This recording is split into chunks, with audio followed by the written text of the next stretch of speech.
That's good, I love it too. All right, all yours. Wolf, what was the process of getting back here? Did Will contact you? Did you apply for the gig? Or? We had mutual contacts during the course of the season. I was obviously bound by a contract there at the 49ers, so had to finish that season out. But as soon as the opportunity presented itself, I was a Gamecock again, and I'm glad to be back, I can assure you that. What was the biggest thing that you were able to see last year on film that you wanted to at least implement to change the culture around here? Well, I think that Coach Dillman and our players have done a great job this summer of becoming more mobile, more explosive, our ability to change direction. That was a concern, just our overall athletic ability. When you look at the matchup that we have week in and week out, we had to get more athletic, and Coach Dillman and our players, they stayed here in May, made that commitment. So I've seen that already thus far in camp, that we're moving around a lot better. How much have you noticed the change? Quite a bit. I mean, that's why I obviously recognized it, and those players and Coach Dillman and his staff need to be recognized for that, because, that work they put in that May, June, and July is what we needed to get us up to where we need to be to compete at this level. How are you going to handle your left tackle situation going into the game in a couple of weeks? I mean, we're going to probably, start Malik right now at this time. Dennis has been inconsistent, which you would expect from a new player. At times he flashes like the guy that we expect him to be. Like a lot of players, a lot of players flash. And the thing is who can consistently play for 75 snaps, 80 snaps. And when you're going fast and it's tired and it's hot out, those kind of things, is who can hone in on the details that you need to play this position, because this is a detail-oriented position. How do you feel? If you could choose, would you pick NC State in that defensive line for your first time out, or would you rather be a little bit slower going in? No, I mean, you got to line up and play. I mean, those guys have done a good job. I mean, they've done a good job recruiting. They've got a good defensive line.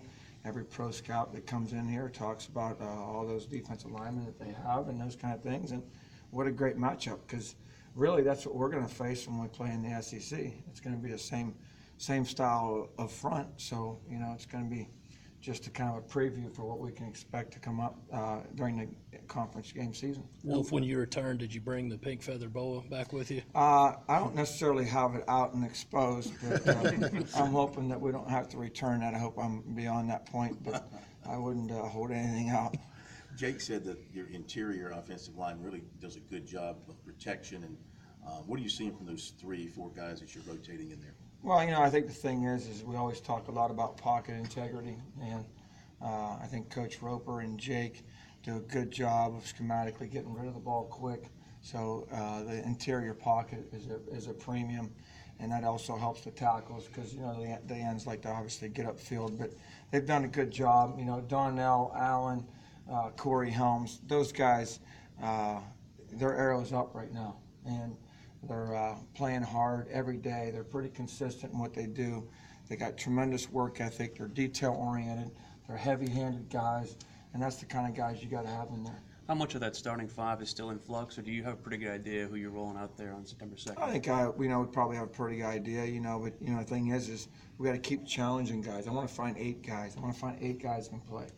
Who's the first tackle in the game? Who's the first guard in the game? Who's the second? Who's the next center in the game? Who's the third center in the game? And that's what we're trying to do right now is find out who those guys are. And one day it might be one guy, and another day it might be another guy. So we're just trying to get some consistency in our group amongst the top 8 or 10 players. If you can I've never been anywhere where you have 10, but that'd be great. We're looking at trying to get 8 right now that can play at any given time. How good is it to have a guy like Zach who's moved around from left guard to right tackle and even played some center on occasion? Zach has a lot of flexibility. He's played center, he's played guard, he's obviously played tackle. The thing is you just have to keep pushing Zach, because right now sometimes he doesn't have competition exactly where at the level it needs to be because of inconsistencies of the guys behind him. So I have to constantly keep a foot on him and make sure that he knows that he's not entitled to anything. But he still looks comfortable at right tackle. He's doing a good job at times. He still needs to be more consistent, and those are the detailed things. But one thing about Zach, he's very coachable. He responds to coaching. He responds to hard coaching, and I think he likes when I yell at him. I think he really does. I think he likes to see how high he can get my blood pressure. So I said, hey, as long as you take care of my kids and family, if something bad happens, that's fine. How does Dennis Daly fit in terms of the athleticism you talked about wanting earlier? He's got left tackle ability. He's obviously flashes left tackle ability. It's a consistency thing. Sometimes when you get tired, the other thing is it's a new offense for him. So he's learning a lot, and we ask a lot of our offensive linemen. We change protections, we change directions and who we're working to, games, twists. So it's not the easiest thing for those guys when they come in new like that, and then being able to think at split second. And sometimes there's no nonverbal communication. It's just understood that we're working for these guys here, and however it unfolds, we have them. Is that why Malik is ahead of him, because he's obviously been here? Malik has some experience, but right now Malik consistently plays harder than him on a consistent basis, and Malik plays hard. That some gun will play hard. The thing is he just got to continue. You have to keep pushing him too. All these guys, you have to keep pushing them, and that's my job as a coach, is to make sure that no one ever feels like they're grandfathered in or entitled to any position. Sometimes we talk about this guy's the best O-lineman. That depends on what day. You know what I'm saying? A lot of times we like to say, well, this guy's the best O-lineman. No, the other guy was the best O-lineman. We got a group of guys that are pushing to be the best O-lineman day by day, and that's why we give out an offensive lineman of the day. And if we looked at who we gave out as offensive lineman of the day thus far through spring practice, you'd be surprised at who they are. Follow me? Because we have higher expectations of certain people than we do others. How much does great quarterback play aid in offensive It's a line? premium. It's a premium. Great backs, great quarterback play, great running backs can make offensive linemen look special. I think that's why it's so important. Last time I was here, me and Jay put a lot of effort into trying to recruit Marcus Lattimore because I knew how special that guy was going to be, and you guys saw the results of that. But the point is great quarterback play, great play calling, creative. Rope does a great job getting rid of the football, constantly changing protections, changing the dial on the defense so they can't hone in on anything. And those are the kind of things you got to do to be a good football team. Are you comfortable with putting Chandler in there at backup center, or would you maybe look at Corey Helms? Chandler, Corey Helms would be one of those two guys, and depends on how I feel about the next guard in the game. So you have to evaluate it. You're like, well, if you're going to put your best five out there, is your next guard in the game better than Chandler, or is Chandler better than your next guard? Well, depending on what day you ask me that question, I could give you two different answers. But that's something that we'll have to figure out here in the next 2 weeks. How much did it help you having two seniors like Allen and Corey? Alan and Corey have been tremendous. They're consistent. They work hard. They're leaders of our group. There's no question they're leaders of our group. They're the hardest working guys. They push through. They hold each other accountable. They hold the rest of the guys in the group accountable. And, they step in.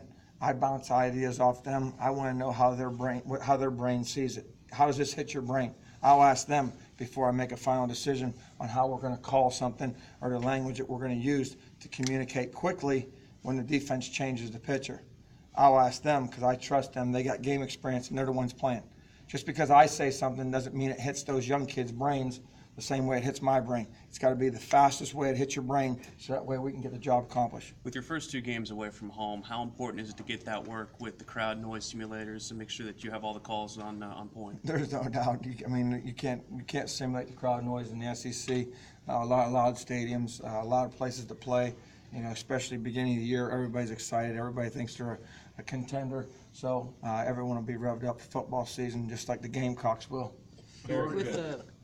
With Malik and Dennis and Sidarius before you guys moved him, it seemed like you guys, when you look for left tackles, go for people with kind of the highest ceilings and sort of then try to build that consistency. What goes into that philosophy? Well, Sidarius is a guy that we haven't talked about that still has left tackle ability. Mm-hmm. The thing is I'm trying to get him to be able to play some guard too. Mm-hmm. So, and he's done some good things at guard at times. It's just predicated on what day it is. Mm-hmm. But he has done some good things at guard, and I think he's got a future at guard.